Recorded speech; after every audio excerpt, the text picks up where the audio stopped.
Les podcasts du Figaro. Olivier de Préville, bonjour. Bonjour Quentin.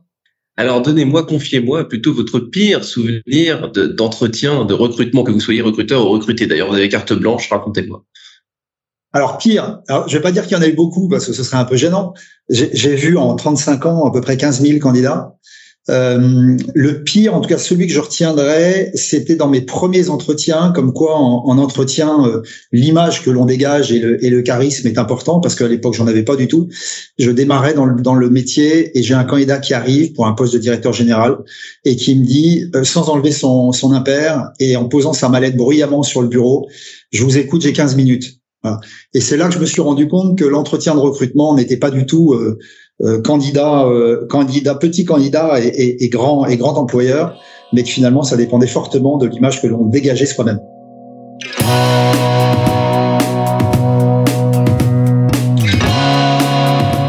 Bonjour à tous et bienvenue au Talk Décideur du Figaro en visio avec aujourd'hui sur mon écran et j'espère aussi sur le vôtre Olivier de Préville qui est chasseur de tête, fondateur de Headhunting Factory et donc serial entrepreneur autodidacte. C'est ce que j'ai lu sur LinkedIn d'ailleurs dans votre petite case formation. Vous dites que vous êtes entrepreneur autodidacte. Dites-moi plus quand même. Alors je crois que je dis serial entrepreneur autodidacte. Serial entrepreneur autodidacte, c'est ça. Voilà. Alors, je le revendique. C'est pas toujours facile parce que quand on est autodidacte, dans les premières années de sa vie, on en a honte. Et à un moment donné, ça fait la bascule. Et à un moment donné, ça devient une force. Je dirais même que ça devient un moteur. Et le moteur est assez important pour pouvoir avoir des projets. Donc oui, tout simplement, bac-3, je le revendique. Commando parachutiste dans mes premières années, avant de créer ma première société à 18 ans. Et après de partir sur toute une série de créations d'entreprises. Et en parallèle, 35 ans de chasse de tête. 5 ans de chasse de tête. Est-ce que vous diriez que votre profil de serial entrepreneur autodidacte, ou peut-être juste autodidacte, est-ce que vous diriez que c'est idoine pour faire le métier que vous exercez aujourd'hui? Est-ce que ça vous donne une espèce de, de recul, est-ce que ça vous exclut des cases, disons? Vous êtes là, vous avez votre personnalité, et du coup, vous avez le recul nécessaire pour recevoir et parler avec les têtes que vous chassez. Oui, je dirais en effet que ça donne du recul. En deux mots, donc d'abord, je suis plutôt disruptif dans mon fonctionnement. Je pense que ça vient probablement de ça. Ce qui est amusant, c'est que je pense probablement être le seul patron de cabinet de chasse à avoir ce niveau d'autodidaxie, je dis bien bac-3. Donc ça donne une ouverture parce que mon métier dans les cadres dirigeants consiste à recruter majoritairement des gens très diplômés. Et donc, en effet, ça donne un recul de façon à ne pas tomber naïvement dans ce modèle très français qui consiste à recruter systématiquement des diplômés et des grands diplômés, alors que sur certains postes de direction et de très haut niveau, j'ai pu par moment pousser des candidats un peu différents, fonctionnant un peu en dehors de la boîte. Quand vous dites des candidats un peu différents, pour caricaturer, en gros, vous parlez des candidats qui n'ont pas de diplôme de grandes écoles, quoi. Qu'ils en aient ou pas, d'ailleurs, la différence pour moi, elle vient pas automatiquement des diplômes, elle vient de l'état d'esprit.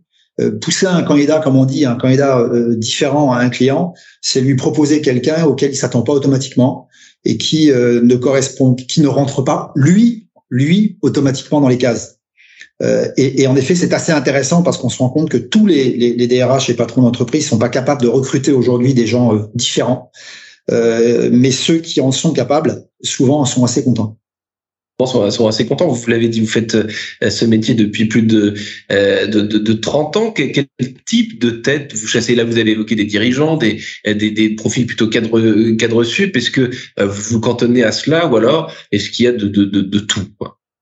Alors, j'essaie de faire court parce que ça pourrait être long. En deux mots, 25 ans de chasse de tête sur des cadres dirigeants.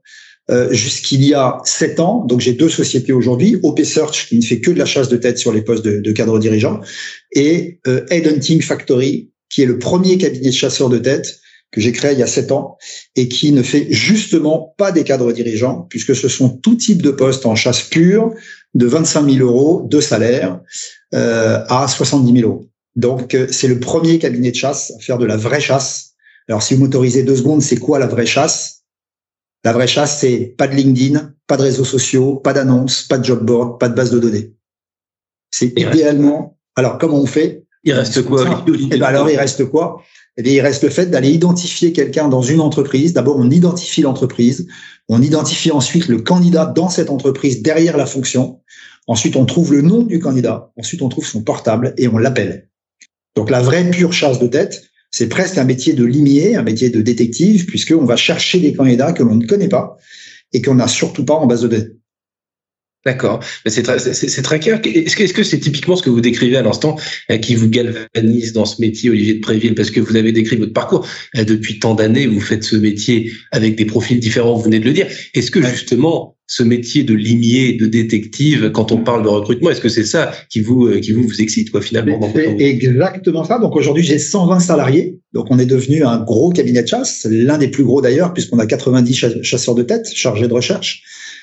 Et avec 120 salariés, tous les jours, lorsque je viens au bureau, tous les jours est un jour nouveau qui est extrêmement excitant, justement pour ce que vous venez de décrire. C'est très ludique, c'est un vrai travail de jeu. Finalement, on a un client qui a une problématique, il a besoin de la perle rare, on ne sait pas où elle est, non, on l'a pas sur étagère, on va la chercher, et c'est ça qui est très excitant. Ouais. La perle rare, on a l'impression que vous parlez d'immobilier, Olivier de Préville, de chasseur d'appartements. C'est un métier un peu similaire finalement, même si on parle de biens, alors que là on parle de ressources humaines. J'ai vu aussi que vous étiez notamment spécialisé dans les métiers en pénurie. Headhunting Factory, dont je vous parlais, donc sur les postes de 25 000 à 70 000, ne fait que les postes pénuriques, exclusivement. C'est-à-dire que dès lors que le client a tout essayé et n'a pas trouvé, dès lors qu'il a l'impression que le robinet est fermé et qu'il n'a pas de candidat, eh bien à ce moment-là, il fait appel à nous pour qu'on aille lui chercher la perle rare pénurique. Est-ce que c'est une période propice, Olivier de Préville, pour les métiers en pénurie? Parce que là, on entend des tas de choses sur l'après-Covid, un dessin des cartes du recrutement totalement rebattues, etc. Est-ce que vous confirmez cela? Est-ce qu'il y a des métiers en pénurie que vous avez identifiés et qui aujourd'hui vous intéressent particulièrement? Alors, d'abord, vous n'avez pas un article quotidiennement qui ne mentionne pas la pénurie de candidats. Donc, c'est un vrai problème, paradoxalement, pour les entreprises, là où c'est une très belle période pour nous, parce que on est aujourd'hui sur ces postes-là le seul cabinet à aller chasser des candidats pénuriques. Oui, il y a, on va dire 3, 4, 5, mais il y en a beaucoup d'autres. Mais les principaux, en tout cas, postes pénuriques, on pourrait les citer, c'est dans l'industrie, les postes de maintenance, dans l'ingénierie, les postes d'ingénieur-études, dans les fonctions commerciales, dans l'IT, les fonctions de développeurs. Donc voilà, il y en a de multiples, mais en tout cas, c'est pour certaines entreprises aujourd'hui, le robinet est totalement fermé, simplement parce que, et c'est important, ça ne veut pas dire qu'il n'y a pas de candidats. Les candidats, ils existent. Vous avez deux marchés, vous avez le marché caché et le marché visible. Le marché caché, c'est les candidats qui ne répondent à rien, eux, il faut aller les chercher. Et le marché visible, ce sont ceux qui répondent à vos annonces. Mais les clients ont souvent tendance à penser qu'il n'y a pas de candidats. C'est pas vrai, il y a beaucoup de candidats. Il faut simplement aller les chercher sur le marché caché. Du off-market, encore une fois, c'est amusant. Ouais. Depuis que vous travaillez à votre compte, Olivier de Préville, qu'est-ce que vous observez sur le marché du recrutement? Qu'est-ce qui a changé fondamentalement en trois décennies et qui vous ont marqué? Ce qui a le plus changé, c'est que, alors quand je dis ça, ça fait un peu crocodile, mais avant l'arrivée de LinkedIn, vous aviez deux façons de trouver des candidats. Vous aviez la chasse de tête et ce qu'on a tous connu, le Figaro Économie, les pages saumon, où les cabinets de recrutement, qui n'étaient pas des cabinets de chasse, mettaient des annonces dans le Figaro. LinkedIn est arrivé par là et ça a été d'un seul coup, pour certains, ils ont eu l'impression que ça y est, il n'y avait plus besoin de trouver et chercher des candidats, LinkedIn allait les trouver. Et donc, l'ensemble des cabinets de recrutement se sont séparés de leurs chargés de recherche, les ont licenciés, en se disant, finalement, on n'aura plus réellement besoin de chercheurs, de limiers, de détectives pour trouver les candidats. Il suffira d'aller sur LinkedIn.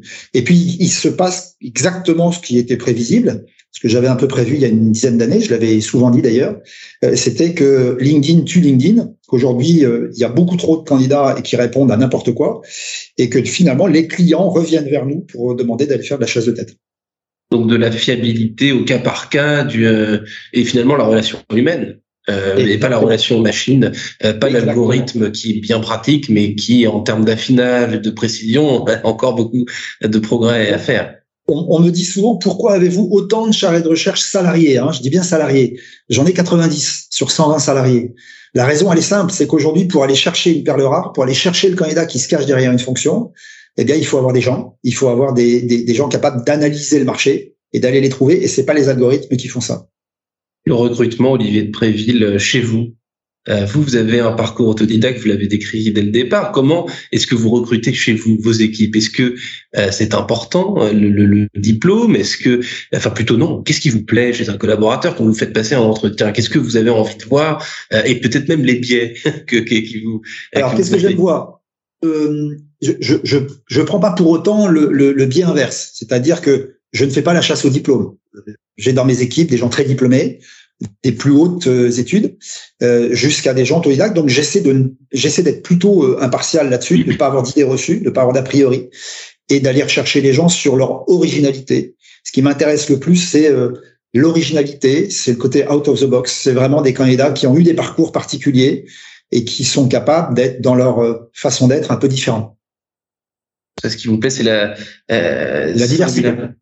Singularité et diversité. Ouais. Dernière question, Olivier de Préville. J'imagine que, comme tout être humain, il vous arrive de vous tromper, que ce soit dans la chasse de tête pour vos clients ou peut-être même dans le recrutement de vos collaborateurs. Quand vous vous trompez, c'est généralement dû à quoi? J'imagine que vous vous connaissez un petit peu maintenant. Alors ça dépend. Si c'est pour mes clients ou pour nous ou pour moi. Si c'est pour mes clients, on se trompe relativement peu parce que le côté émotif est mis de côté. Lorsque c'est pour moi, en revanche, il peut m'arriver de me tromper, justement en laissant parler mes propres émotions et en recrutant quelqu'un de très atypique que j'aurais peut-être pas présenté à mes clients. Voilà. Donc, je prends le risque chez moi de recruter des gens par moments très atypiques, là où je me dois de rester un peu plus traditionnel, mais malgré tout à la marge pour mes clients.